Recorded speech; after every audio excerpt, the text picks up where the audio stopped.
So you're listening to Sarah Chave, Clara Apollo on a mixture of the New Earth podcast and the Tea Time podcast. We have come together here on what we're referring to as When Sarah Met Clara, because that's exactly what it is. And Sarah, you're over in Portugal, aren't you? Yeah, and I notice in my light top, and you're still in your your winter scarf. So it's springtime is starting to come in for sure over here now. Can really feel it.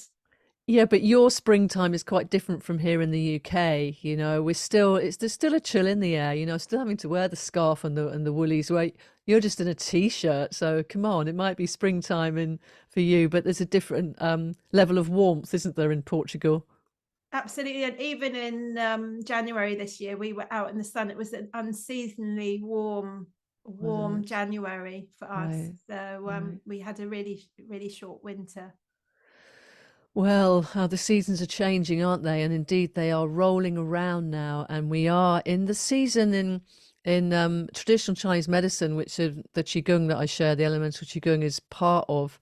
Is we're talking about the wood element, and we're in the wood dragon season as well. So we really fancy chatting about what does that mean? What's this wood element thing? And yeah, and what is the springtime all about? Yeah, I mean, for me, the springtime is the best time to launch new projects because it's that natural energy of growth. In a way, for me, it is the start of the year. I tend not to think so much as January, all those kind of resolutions and everything. I tend Yeah. to save that more for the springtime. It's like, this is when I want to kind of have that growth energy because it fits so well with the wood element. Exactly. And like you were saying in the last episode of sort of being able to ride on the energy of the time we were doing our backwards flowing hamster wheel, weren't we?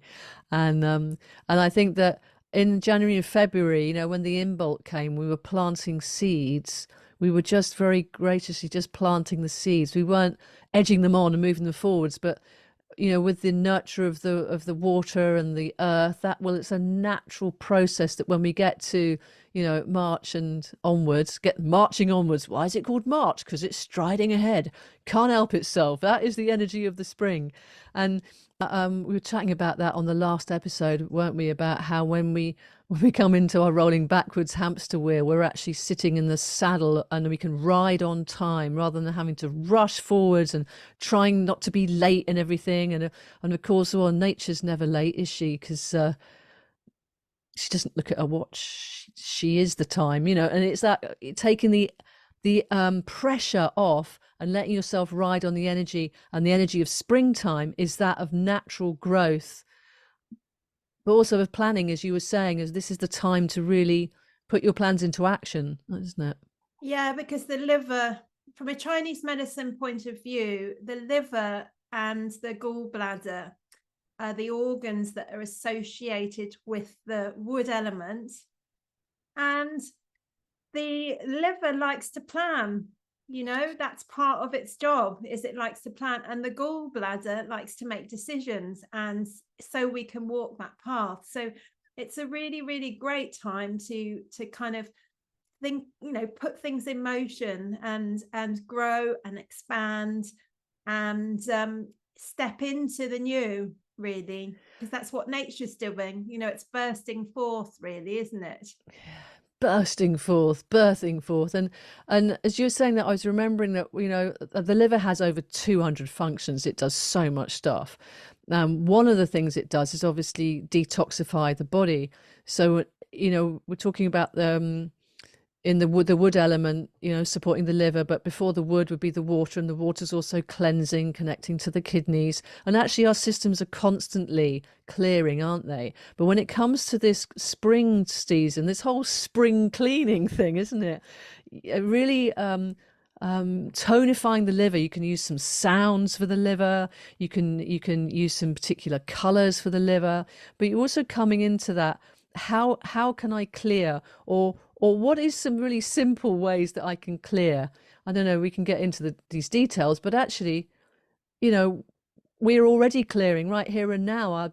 there's a detoxification going in our system, but we can certainly enhance that and encourage that with certain practices. So what do you feel about clearing then? Where do you want to Yeah, go it's with this? interesting because it's easy to sort of think of it in terms of that liver cleanse, isn't it? And that Yeah, physical aspect. But yeah, actually, stagnation in the liver can be stuck thoughts, that can create stuck, you know, stagnation in the liver. So, shifting our beliefs can be clearing out all those things that are no longer serving us, can be a massive detox as well. so but it's a combo, isn't it? As you shift one aspect of yourself, then the other can catch up. I've noticed that because we've both done our Akashic record clearing training. I know that we bring that into what we offer now. And I've noticed with that, as you're clearing the multidimensional aspects of your psyche, so there's a knock-on effect in your kitchen cupboards, for instance, or the way that you sort of fold your clothes up or put them into the charity shop or something. It feels to me like there's a follow-on effect. If you clear one aspect, then others will follow through. Have you found that? Absolutely, absolutely. And like, how can we shift that stagnation? That would Yeah, be the question of the liver, because yeah. we can get stagnant. And just going on a walk every morning to get the energy moving can be a massive way to keep to not having to clear, because we keep that energy circulating. It's when it gets stuck that we then get a build up, because the liver sort of can't really quite keep up. So it's Yeah. those times when we have a lot to process, which is the times we're going through. There's a lot to process at the moment because there's so much change. It's like, Mm. how can we support the liver to keep on top of things, to keep the house clean, you know, Yeah, on all employ my levels. liver. Come on, liver, do a bit of vacuuming, will you? That would be fun. But no, as you were saying that because the liver, because it holds so much blood, doesn't it? Because all the blood, when you're asleep, it will hold the blood. So, and the liver doesn't like to be stagnant; it likes to be moved. And I'm just remembering that lovely spinal turning movement that we can do in our practices, that because our liver is situated, was it on the right hand side just below the ribs? So if we're sitting here right now and we just come into the length of our spine so that we feel long in the back and relaxed shoulders, and obviously breathing into your relaxed belly, and just let yourself, when you breathe out next, just let yourself turn your head to one side and let your shoulders follow. And then you breathe back into center. And then you breathe out to the other side, the head turns and the shoulders follow. Can you feel that center of you? Like, oh, it was always like, so carry on while I'm chatting, but it feels like you're almost wringing it out inside, giving it a movement that it loves and responds to. And this is reminding me of the energy of the wood element, that's connected with our muscles, and the muscles are like they grow long and like a spiral. So when we bring any turning or spiraling into our bodies or into our limbs, the muscles love it, the livers loves it, because it wrings out that last little bit that needs to go, when you're wringing out your washing. um so just, I mean, this is the standing motion as well, but it is quite nice to do it seated, because you've got the stability of your hips and you're turning the length of your spine. And can you feel that getting into your liver there, Sarah? Absolutely. Yeah. This is one of the most common qigong warm-ups, isn't it? It happens in every teacher that I've had, any or even Tai Chi, they will always do this movement. It seems With like the the arms body moving calls as it. well, isn't it, Yeah, usually? yeah. But Yeah, swinging. Yeah. just letting the liver move, and you can do some tapping on it as well. Have a little chat to it, because the liver can get very serious organ, and you can go, oh, lighten up, will you, liver? Put a little smile on your face. I really appreciate you, and give it some love, give it some appreciation, and yeah, bit of liver loving. What's that? The liver can tend to, get it's anger. The liver is Frustration. anger and frustration from a Chinese medicine point of view. Yeah, And we have in our culture this understanding, it's not okay to be angry. So actually anger is meant to move us forward. It's meant to show us what's not working for us so we can grow and shift that energy and make it work for us. You know, it doesn't necessarily mean we need to go out shouting and blazing, but we need to listen to, you know, what's not working for us. Otherwise we go into that stagnation, into that stuckness. Yeah. So I actually, for the liver, really love the healing sounds. Yes. The Taoist healing sounds. Absolutely. And there's a sound for each organ. Yes. And the liver sound is like the sound shh, like the sound you're trying to make if you would like someone to be quiet, you know? Almost to shoo it away as well, like shh. Yeah. So, you know, that's really powerful. And this, I mean, there's a couple of ways that you can do this. One is that you're, you know, like you were saying, by compressing or stretching. By stretching the liver, you know, you bring more awareness and tension there automatically. So we could just try this, if you like, this stretching of the liver, making the sound. And the sound doesn't need to be, you know, really like shh, you know, that's it's more the inner vibration. It's that vibration in the organ. I'm just doing it quite loud so everyone can hear it to start with. But when we're actually making the sound, it can be quite quiet. Right. So let's try this together, and I'm going to try it a couple of different ways so you've got a couple of different options to see what works for you. So just taking some nice deep belly breaths to start with, coming into your body, coming into your breath, really anchoring in, feeling the soles of the feet connecting into Mother Earth. And then on the next in-breath, we're going to place our palms facing upwards, stretch them up, and then lean over to the left so that we're stretching out that right side of the liver. So breathing in. Give it some space. Breathing out, looking up with your eyes, looking at your hands, and making the sound.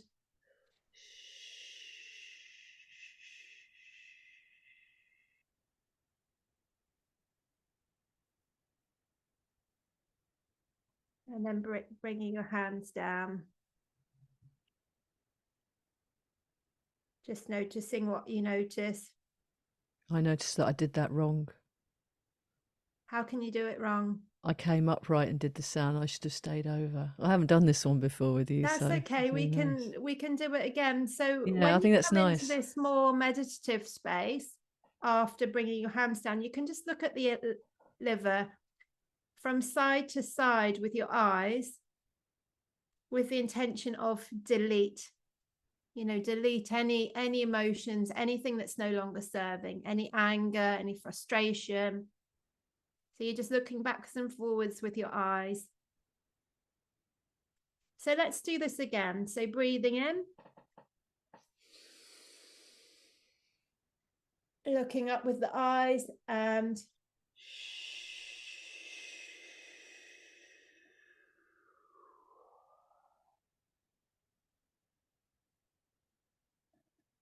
then your own time, bringing the hands down with the out breath, and just sitting, observing the liver, looking from side to side, deleting any frustration, any anger, any stuckness, which is a form of unexpressed anger and expressed potential.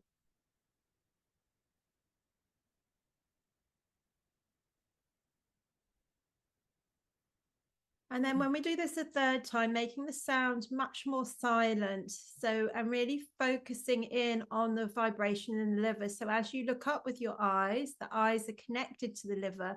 We are really looking into the liver and the vibration there, and releasing, as we're breathing out, all that anger, all that stuck energy with the sound. So breathing in, you can almost like visualize black smoke, black clouds of smoke coming out of your mouth as you breathe out with the sound. So breathing in.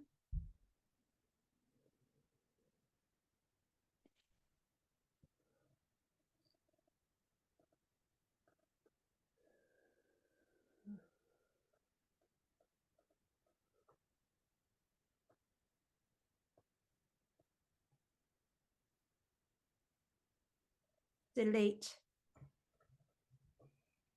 any anger, frustration, looking backwards and forwards with your eyes.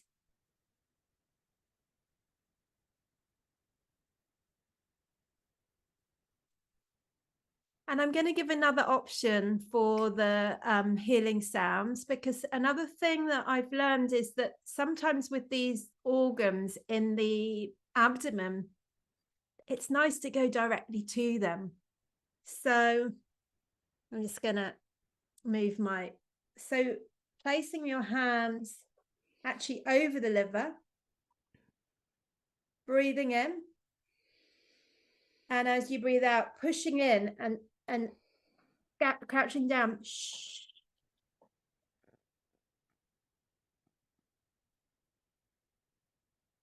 So you're actually massaging and Yes. compressing that area to release the sound, to release with the sound.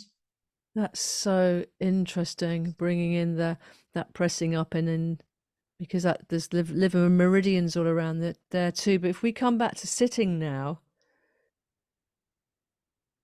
I don't know about you, but I feel so much more space in the right side of my body, as if my breath is just going more into the right lung and the liver than into the left lung and the spleen. It's like, just goes to show. Do you remember we were talking about space in the last episode, about giving yourself space to take care of yourself? And this, we've just created an internal sense of space so that the liver can do its functions, because it wants to flow. It doesn't want to be stuck. So that's a really practical but great energetic set of movements and sound to really help clear liver stagnation. So thank you for that, Sarah. That was really, really lovely. Yeah, and do let us know how you get on with that, everyone, Yeah. because one of the things that we'd like to do with this podcast is to have it set up interactive, so that Yeah. if you have anything that you're stuck with, we can bring that in and work with the seasons, and actually talk about what people are experiencing as well, so that we can really build on this and make it a conversation not just between Clara and myself, but between all of us. Exactly. And if there are any aspects that have come up throughout any of this that you want to ask us questions about, we'd love to hear from you. And if there's something that you'd like us to speak into more, if we're able to, we'd be very happy to do that. So just commenting at the bottom of this podcast or on the YouTube channel, or coming into our websites. Mine is claraapollo.com and yours is replenishzing.com. replenishzing.com. See what she did there. Oh, brilliant. I tell you, the other thing, I feel really settled now. It's like when the liver is happy, everything else is, because the liver supports the heart, doesn't it? So, and the blood circulation. So I think this has been a very useful episode of the New Earth Chi Time podcast, When Sarah Met Clara. Thank you. Thank you all for listening. Thank you all for See you listening. next month. See you next Bye time. for now. Bye.